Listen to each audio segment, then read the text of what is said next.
Bonjour et bienvenue dans ce nouvel épisode d'Ataraxique.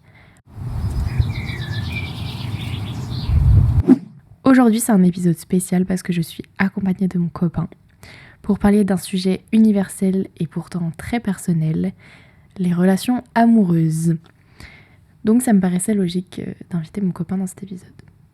Alors on est d'accord, l'amour c'est un thème qui est très vaste. Je pourrais parler de l'amour en général, que ce soit d'un objet ou d'une activité. Comme quand on dit, je sais pas, j'aime chanter ou j'aime les pizzas. J'aurais pu parler de l'amour en tant qu'amitié, mais c'est peut-être un sujet qui va revenir. L'amour familial aussi, qui s'en rapproche, je trouve, personnellement. Et enfin, l'amour, ce sentiment intense d'affection avec une relation qui peut en découler. Bon, évidemment, il y a des types d'amour que je n'ai pas cités parce qu'ils ne me touchent pas personnellement, comme l'amour religieux, par exemple. Moi, personnellement, j'adore ça, l'amour, ça m'a toujours fascinée. Dans les films, dans les livres, etc.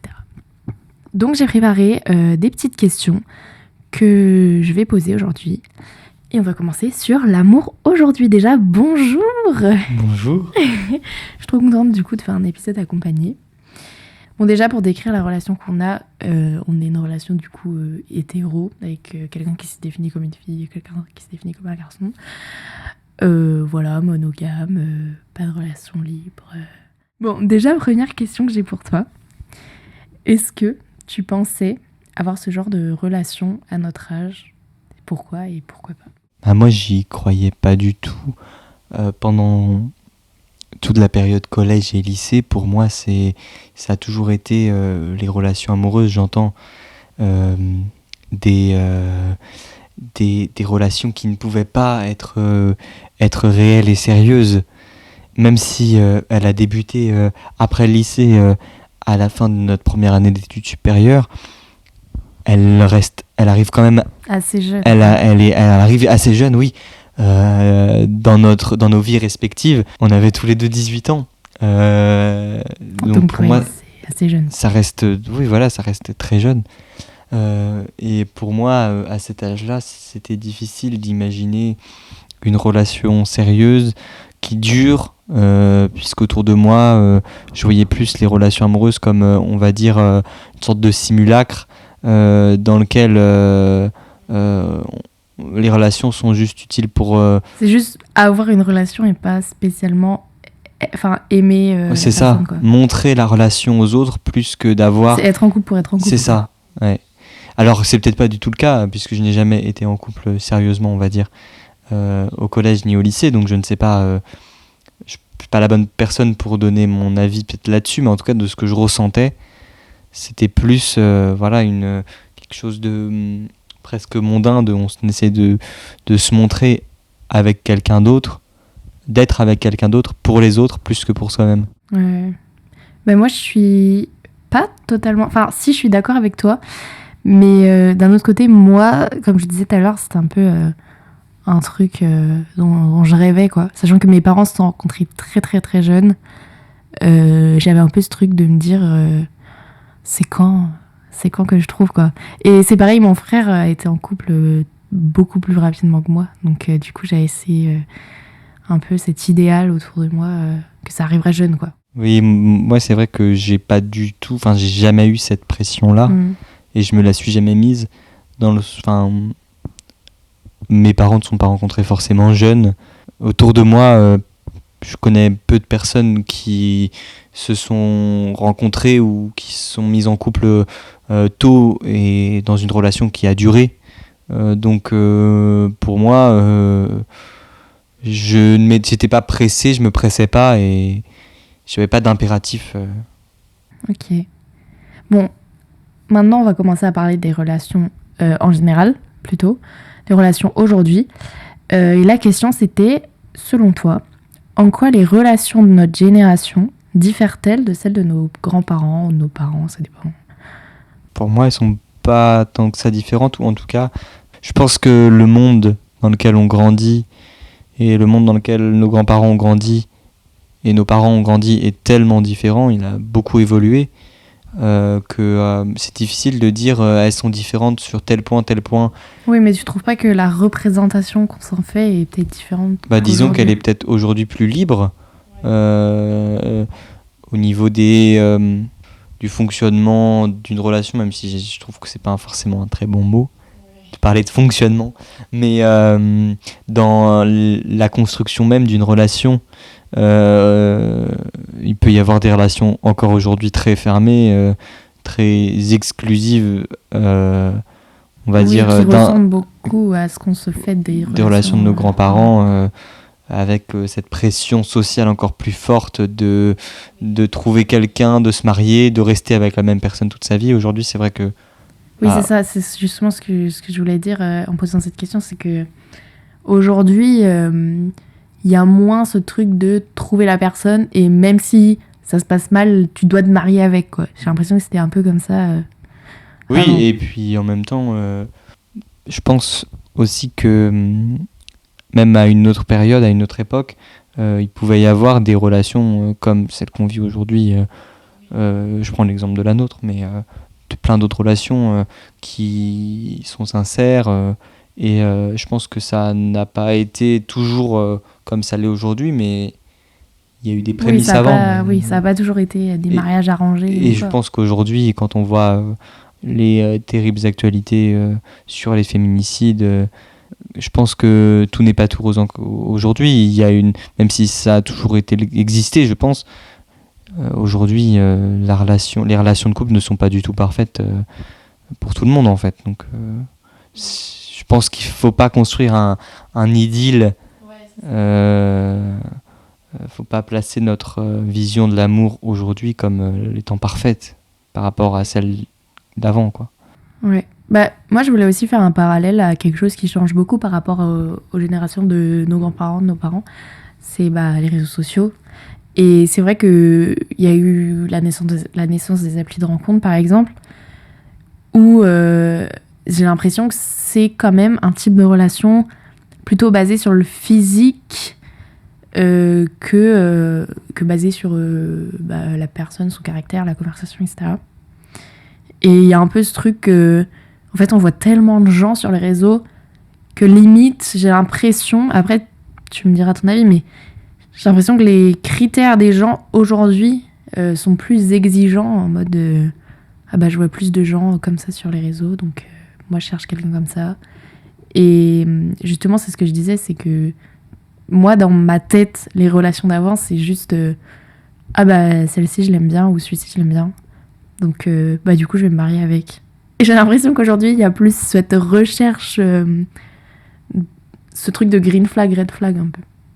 Je sais pas si... Oui, sûrement. De pouvoir, en quelque sorte, voir la vie de plein de gens, on se dit... c'est sûr qu'on doit fonctionner beaucoup plus comme ça, enfin, que des gens doivent fonctionner beaucoup plus comme ça. Moi, en tout cas, je sais que ça n'a jamais vraiment été mon cas. J'ai été très longtemps loin des réseaux sociaux. C'est pas comme ça qu'on s'est rencontrés. Bien joué. Et oui, toi, t'avais pas d'attente plus... Des réseaux sociaux ? Ouais, enfin, t'avais pas... En termes de relation, t'avais pas d'attente... je comptais pas... construite par les réseaux, quoi. Je sais pas, il y a un peu ce truc... Aussi, sur les réseaux, il y a plein de trends en mode c'est un 10, mais nanana... il a ce red flag, mais machin. Et je trouve que du coup, ça crée un peu des attentes. Les gens qui me connaissent savent que souvent, sur ce genre de trend... je les découvrais après tout le monde. Oui, c'est ça justement. Donc c'est que toi, t'es assez détaché. J'en ai toujours été, je suis encore aujourd'hui, peut-être un peu moins qu'avant, à cause d'une certaine personne qui se tient en face de moi. J'en ai toujours été un peu isolé, enfin, pas isolé, c'est pas négatif pour moi, mais disons que je n'ai jamais eu une pression ou une inspiration de la part des réseaux sociaux dans ma vie amoureuse. Ouais, moi, il y a un truc que j'avais vachement remarqué par rapport au réseau, c'était... En gros, moi, dans mon fil d'actualité, j'ai beaucoup de trucs du fonctionnement de l'humain, tout ça. Et j'avais beaucoup de ce truc de les cycles en relation. En mode... j'ai eu super peur, du coup, il y en a plein qui disaient au bout de 3 mois, faites attention, nanana, ça peut se terminer, au bout de 3 ans... Enfin, genre, tout le monde parlait de ce genre de cycle. Et moi, c'est vrai que ça me mettait grave la pression. Alors qu'en vrai, je pense que c'est juste une généralité. Et c'est les réseaux, quoi. Si je l'avais pas su, j'aurais pas su et j'aurais pas stressé. Je pense que c'est un peu le principal défaut des réseaux sociaux. Ah, c'est, oui. C'est un peu enfoncer une porte ouverte. Oui, c'est ça. Ce que je veux dire, mais c'est un peu le principal défaut des réseaux sociaux, c'est que ça met la pression aussi, Bah, des oui. fois, quand on prend ce qu'on voit comme quelque chose qui devrait être une réalité pour tout le monde, en fait. Bah, justement, en parlant de pression des réseaux, maintenant on va parler de la pression, mais plus sociale, genre de amis, famille, etc. Bon, comme on l'a dit tout à l'heure, aujourd'hui, c'est notre première relation, notre première vraie relation à tous les deux, si on compte pas les relations du collège ou les flirts pas Le aboutis. batifolage. Voilà. Comment toi tu vivais le fait d'être célibataire? Genre, je veux dire, est-ce que ça a déjà ressenti une pression venant de ta famille ou quand tu voyais des gens en couple, est-ce que ça te mettait une pression, genre tes potes? J'ai ressenti rarement dans la vie en général des pressions, sur quelque domaine que ce soit. Il ruine mon sujet. Donc non, j'ai jamais ressenti de pression de la part de mes amis, même inconsciente, je crois pas. Déjà, comme je disais tout à l'heure, j'ai peu d'amis qui ont été dans des... J'ai peu Relation, d'amis qui ont ouais. été dans des relations sérieuses durant mes années collège, lycée. Donc, pas de pression en tout cas venant d'eux. Et puis, je me souciais assez peu des personnes qui n'étaient pas mes amies. Donc, même si elles étaient en couple, de loin au lycée, ça ne me mettait pas la pression en tout Mais cas. au-delà de la pression, ça te donnait pas ça te donnait pas envie de trouver quelqu'un? Pas vraiment. Bah moi c'est le contraire, justement. Parle-nous un peu. Alors après c'est vrai que bah du coup on a des parcours assez différents de notre collège etc. Mais moi c'était un peu, bah j'en reparlerai après, mais c'est un truc qui m'obsédait vraiment. Genre pour moi être en couple c'était le but, genre être aimé par quelqu'un. Et je crois que j'en reparlerai après. Moi, j'étais un peu dans cette obsession de il faut absolument que je trouve quelqu'un pour vivre ce teenage dream, tout ça, tout ça. À part l'aspect de nous deux, personnellement, ça t'a fait quoi quand on s'est mis ensemble, je veux dire? Est-ce que tu avais une vision idéalisée du couple avant? Et est-ce que ta vision du couple a changé depuis qu'on est ensemble? Ma vision du couple a changé depuis qu'on est ensemble, forcément. Puisque, comme je le disais juste avant, pour moi, ça n'était pas envisageable, ça n'était pas crédible, ça n'était pas pensable d'être en couple, d'avoir une relation sérieuse avec quelqu'un jusqu'à présent, aussi jeune. Ce qui était une erreur, aujourd'hui, c'est là-dessus que ça m'a fait évoluer, puisque finalement, l'amour, et je crois beaucoup en l'idée du coup de foudre, de rencontrer une personne qui nous correspond vraiment et avec qui on s'imagine faire sa vie, ça peut arriver à n'importe quel moment, je pense. Alors, c'est vrai que on a mis beaucoup de temps, tous les deux, avant de se mettre ensemble, et que finalement, ce coup de foudre peut arriver même bien après avoir rencontré la personne en question. Mais donc là-dessus, ma vision du couple, elle a changé drastiquement. Grâce à ça. Bah, j'avais pas de vision idéalisée parce que T'avais pas vraiment de... c'est pas quelque chose qui me préoccupait. Ça, c'est un truc, je pense, bon, c'est un peu nul de dire ça, mais un peu typique des filles, j'aime pas trop dire ça, mais ce truc de se faire des scénarios dans sa tête. Et du coup, moi, j'avais vraiment idéalisé ça, et je sais que quand on s'est mis ensemble, ça m'a fait bizarre, en fait, de me dire je suis en couple. Genre, pour moi, je voyais ça comme un truc... Et au final, bah, je suis pas déçue du tout. Pas du tout, c'est pas du tout ça que je veux Heureusement. dire. Non. Mais oui, justement, moi, ma vision du couple a vraiment évolué parce que au début, je savais pas du tout à quoi m'attendre, quoi. Et en fait, bah, j'en suis très, très contente. Je voulais aussi parler d'un sujet dont j'ai un peu parlé tout à l'heure, c'est la différence entre l'obsession et le vrai amour. Alors toi, je pense pas que tu l'aies ressenti. Mais moi, j'ai eu beaucoup d'obsessions, tu t'en rappelles, avec plein de personnes. Sur des gens Ouais, que tu connaissais proches ou des personnes oui. célèbres? Des gens que enfin, genre, quand je dis obsession, c'est... Je me disais, je veux trop sortir avec cette personne. Ouais. Ou alors, j'avais un crush sur une personne. Donc Mais en crush, tu le mets dans la catégorie obsession. Ouais, bah là, c'était clairement ça. Genre, j'étais tellement obsédée par l'idée du couple que du coup, j'avais des obsessions sur plein de gens, quoi. Et en fait, aujourd'hui, je me rends compte, maintenant que je suis amoureuse, que bah, c'était pas du tout de l'amour, enfin, c'était juste de l'obsession, quoi. Bon, on va passer à la troisième partie, que j'ai nommée vraiment un nom très prétentieux qui fait très analyse linéaire, le sentiment amoureux entre torture et endorphine. Donc déjà, je vais parler de la non-réciprocité. Je me demande si c'est que à nos âges, mais je trouve que c'est un sujet qui peut obséder facilement l'amour, qui peut prendre la tête, faire beaucoup réfléchir et même me rendre triste. Est-ce que tu te rappelles d'un moment où tu as ressenti des sentiments non réciproques pour quelqu'un ? Et si oui, qu'est-ce que ça t'a fait sur le long terme ? Je pense que ça m'a rendu triste sur le moment. Mais en fait, j'ai jamais vraiment su, même si c'était... En fait, je n'ai jamais... Tu t'es jamais pris de râteau, quoi. Oui, je me suis jamais pris de râteau. Donc cette non-réciprocité de sentiments, ce qui a pu me rendre triste, c'est pas la non-réciprocité, mais c'est de savoir qu'une relation qu'on souhaiterait n'existe pas. Personnellement, la non-réciprocité, c'est quelque chose que je connais bien. Désolé. Notamment avec toi au début. Surtout avec moi. Surtout, oui. Parce que sinon, oui, c'était surtout des obsessions, etc. Mais c'est vrai que ça me rendait super triste, mais c'était pas triste parce que je pouvais pas être avec cette personne. C'est un truc qui en découlait encore plus profond. C'était mais je suis pas assez bien, je suis pas assez belle, je suis pas assez maigre, tout ça. Et du coup, je sais que ça m'a rendu super mal, mais c'est juste une question d'estime de soi. Je viens de découvrir que le micro s'appelait Samson. C'est assez drôle pour un micro. Bon, bref. Est-ce que tu crois qu'il faut être stable mentalement ou avoir confiance en soi pour être dans une relation saine ?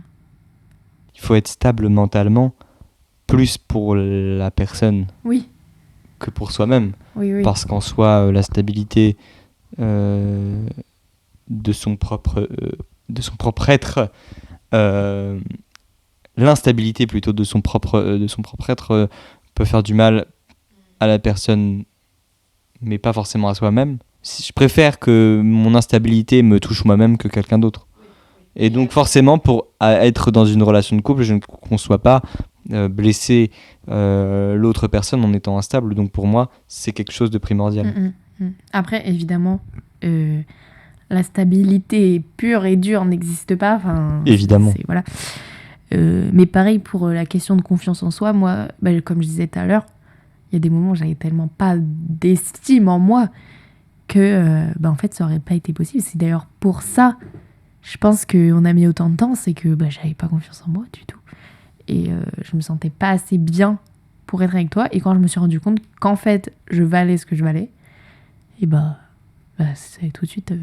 et je pense que même cette question-là, pour notre cas, elle a continué à se développer. Ta confiance en toi a continué à s'affirmer quand on s'est mis ensemble aussi. Parce que tous les deux, on s'est rendu compte aussi qu'on valait ce qu'on valait. Et qu'on se mettait peut-être parfois sur des sujets très larges, la pression. C'est ce que je voulais dire aussi, c'est que une relation peut aider quelqu'un à se stabiliser. Je veux dire, je sais que toi, par des paroles, par des gestes, etc., tu me redonnes plus confiance dans plein de choses.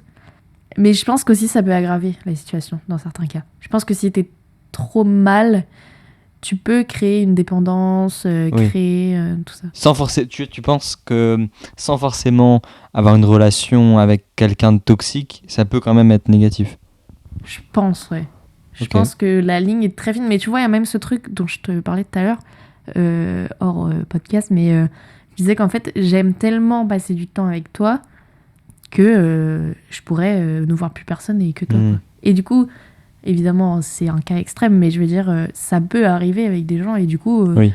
Quand la personne, quand tu peux être très mal en toi-même, ça peut être une sorte de refuge. Tu t'accroches, quoi. Voilà. C'est ça. Ouais, c'est ça. Je comprends. Bon, à part ça, c'est vrai que c'est un sentiment qui est inégalable, l'amour. Certains scientifiques le comparent même à une drogue, au vu de toutes les hormones que ça sécrète, l'endorphine, etc. J'avais une question encore.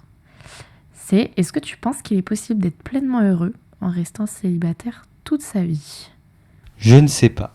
Bonne réponse. Je ne sais pas. Je pense que ça dépend de chaque personne. Je pense qu'il y a peut-être des personnes qui n'en ont pas envie d'être en couple, j'entends. d'autres qui n'ont pas envie d'être célibataires. Et je pense que c'est en respectant son propre intérieur Oui, c'est sûr. qu'on devient heureux. Oui. Mais moi, je pense que j'avais besoin de ça, en tout cas, personnellement. Je sais que jusqu'à ce que je sois en couple avec toi, je ne ressentais peut-être pas ce besoin, je ne réalisais peut-être pas que ça m'était nécessaire. Mais moi, je pense que, comme tu disais, je sais pas vraiment, mais je dirais oui et non. Je dirais oui parce que c'est ce truc de norme sociétale de il faut finir avec quelqu'un qui, pour moi, est encore un truc inventé et surfait et ça y est. Alors que être seul, c'est aussi... ça t'apporte tellement aussi. Mais c'est vrai qu'avoir quelqu'un ou plusieurs personnes, ce qui n'est pas notre cas pour le coup, déjà c'est une sensation qui, pour moi, est un sentiment qui mérite d'être vécu fois 1000, quoi. Pour moi, je pense que c'est l'essence de ma vie, personnellement. Et aussi, ça t'apporte beaucoup de vivre avec quelqu'un, ou d'être avec quelqu'un. Ça t'en apporte à toi-même, vu que tu apprends à te connaître, je trouve aussi. Est-ce que, pour finir cet épisode, as-tu des conseils relationnellement parlant voilà. Est-ce que t'en as, oui ou non? Soyez vous-même. Ouais, très bon Soyez vous-même, c'est vraiment bateau, désolé. Oui, désolé à moi, vous ce que qui j'allais dire, écoutez. c'est ne vous mettez pas la pression. Ne vous mettez pas la pression. Et écoutez-vous.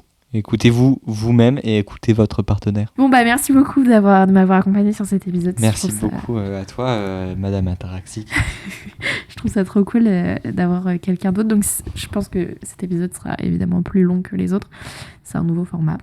J'espère que vous avez aimé. Si c'est le cas, n'hésitez pas à me soutenir en notant le podcast sur les plateformes et en mettant un petit like si vous écoutez sur YouTube. Merci d'avoir écouté jusque-là et moi je vous dis à la prochaine.